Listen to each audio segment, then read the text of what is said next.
আসসালামু আলাইকুম এভরিওয়ান, আশা করি তোমরা সবাই অনেক ভালো আছো এবং সুস্থ আছো। This is me Subarna and welcome back to my another video. Let's get started. আজকে আমি তোমাদের সাথে শেয়ার করতে যাচ্ছি আমার জীবনে ঘটে যাওয়া একটি সুন্দর মুহূর্ত। আমাদের প্ল্যান তো অনেক আগে থেকেই চলছিল। মেইনলি আমার ফ্রেন্ড সুচির বার্থডে ছিল, তো আমাদের সময় স্বল্পতার কারণে সুচি আমাদেরকে কোথাও নিয়ে যেতে পারেনি। যেহেতু গতকাল আমাদের ঈদের ছুটি দিয়েছে, তো আমরা সবাই ডিসাইড করেছি এখন হচ্ছে সুচির বার্থডে ট্রিটটা নিব। প্ল্যান আমাদের অনেক আগে থেকেই করা ছিল যে আমরা পিৎজা পার্কে আসবো। তো ফাইনালি আজকে আমরা চলে আসলাম পিৎজা পার্কে। এর আগে আমরা একটু ঘোরাঘুরি করেছি, যেহেতু আমাদের একটা ফ্রেন্ড আসতে একটু দেরি করে ফেলেছে। দিনটি আমার জন্য একটি মেমোরেবল ডে হয়ে থাকবে। আমি জানি না এই ভিডিওটা এডিট করার সময় আমার মুহূর্তগুলো খুব বেশি মনে পড়ছিল। যদিও এর আগে আমাদের 4 জনের আর কোথাও যাওয়া হয়নি, এটাই ছিল আমাদের ফার্স্ট হ্যাং আউট। আমরা 4 ফ্রেন্ড মিলে একসাথে এসেছি এখানে।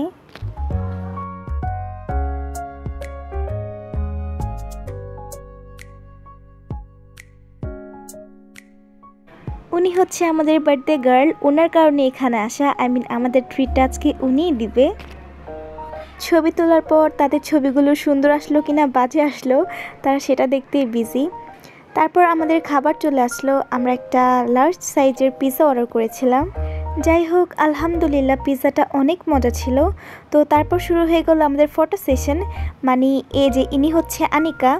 মাশাল্লাহ, এনার অনেক ছবি তোলার পরে উনি বলবে যে আমার একটা ছবি ভালো হয়নি, আমাকে আরও ছবি তুলে দাও। দেন আমাদের বার্থডে গার্ল সুচি।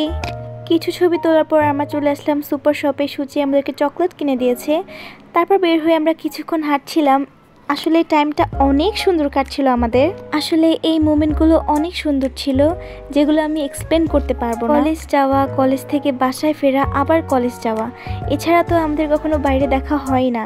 এই প্রথম আমরা 4 জন একসাথে বের হলাম বাইরে।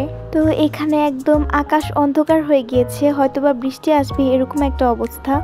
আমরা সবাই দেখে ভাবছিলাম যে হয়তোবা বৃষ্টি হবে না, কজ এরকম অনেকবারই হয়েছে যে আকাশ একদম কালো হয়ে গিয়েছে।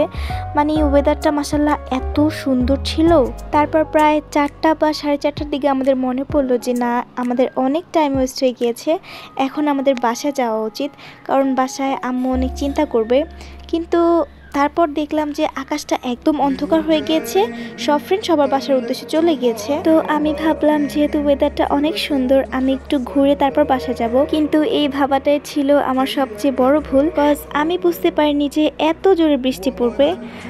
আমি ভাবছিলাম যে কিছুক্ষণ বৃষ্টি হওয়ার পর হয়তো বা বন্ধ হয়ে যাবে, কিন্তু না, এই বৃষ্টি তো শুরু হয়েছে আর থামার নাম নেই।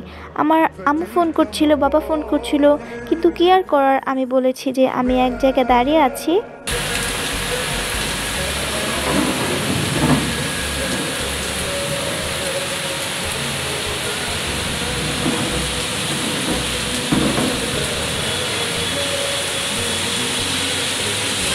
অনেকক্ষণ দাঁড়িয়ে থাকার পর, অনেক খোঁজাখুঁজির পর একজন মামাকে পেলাম। তো মামা বললো যে যেতে পারবে না, ভিড়ে যাবে। কিন্তু আমি বললাম কোনো সমস্যা নেই, এখন আমাকে বাসায় যেতেই হবে, বিকজ অনেক সন্ধ্যা হয়ে যাচ্ছিল আর বৃষ্টি কোনোভাবেই থামছিল না। তো তারপর আমি আর কোনো ক্লিপসই নিতে পারিনি, কারণ আমার জামা কাপড়, আমার ফোন সবই একদম বৃষ্টির কারণে ভিজে গিয়েছিল, আমি কোনো ভিডিও করতেই পারিনি। তো আজকে ছিল এই পর্যন্তই। Thanks for watching. আল্লাহ হাফেজ।